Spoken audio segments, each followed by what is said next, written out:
When my name was Keoko, Chapter 2, Teiyul. Sun-hee is a real pain sometimes, always asking questions, always wanting to know what's going on. I tell her it's none of her business, which is true. Abuji would tell her if he wanted her to know. But I don't know what's happening either. Why hasn't he told me? It's not like I'm a little kid anymore. I'm old enough to know stuff. One day I get home from school and Uncle comes in right after me. He's early. It's way before dinner time. He's got a newspaper in one hand and he walks right past me without even saying hello. Hayunjinim, he calls. Abuji is in the sitting room. Uncle goes in and closes the door behind him.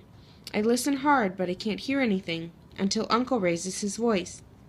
I won't do it, he shouts. They can't do this. They can't take away our names. I am Kim Young Chun. I will never be anyone else.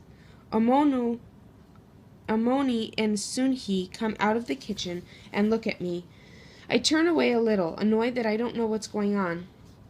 Just then, Abuji opens the door and waves his hand towards us, so we all go into the room. Uncle is pacing around like crazy. Abuji reads out loud from the newspaper. By order of the Emperor, all Koreans are to be graciously allowed to take Japanese names. Graciously allowed, Uncle says. His voice is shaking, he's so mad. How dare they twist the words? Why can't they at least be honest? We are being forced to take Japanese names. Abuji reads some more to himself, then says, we must all go to the police station in the next week to register. Uncle curses and pounds his fist against the wall. My name, Teiyul, means great warmth. My grandfather, Abuji's father, chose it. That it's one of our traditions for the grandfather to do the naming. He'd taken it seriously. Amoni once told me he'd wanted a name that would bring me good fortune. For Sun-hee, too, girl of brightness. A different name? I can't imagine it. I look at Sun-hee and I can tell she's thinking the same thing. Those who do not register will be arrested, Abuji says. Let them arrest me. They will have my body, but not my soul. My name is my soul. Uncle's face is red as a pepper. Abuji holds up his hand. Such talk is useless. It must be done. But let me think a while. We leave him alone. I'm last out of the room, but I don't close the door. I watch him take a few books from the cupboard and turn the pages. Then he gets up again and fetches paper and pencil. Writes something on the paper, looks at it, writes some more. What is he doing? At last he calls us back into the room. Soon he and I sit on the floor, but Uncle stays standing, his arms crossed. Stubborn.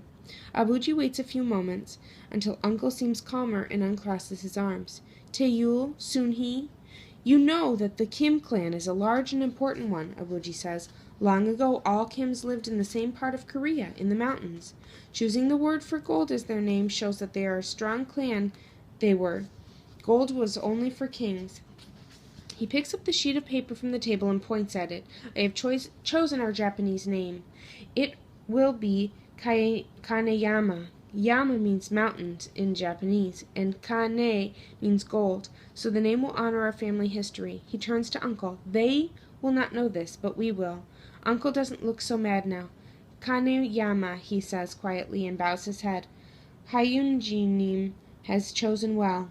As to our first names, Abuji says, Sun-hee, fetch your primer. Sun-hee goes to the cupboard and brings back an old book. I know the book. It was mine first, then hers. The Japanese alphabet is on the first page. Abuji takes the book and opens it. We will close our eyes and point. Whatever letter we point to, we will choose a name that begins with this letter.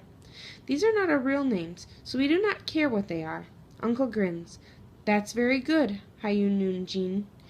In fact, I do not care at all. You may choose my letter for me. Abuji smiles too. No, we will each choose for ourselves. But first Abuji, then Uncle. My turn. I close my eyes, point my finger any old way, and then look. N, my new initial. My new name, Kaneyama Nobuo.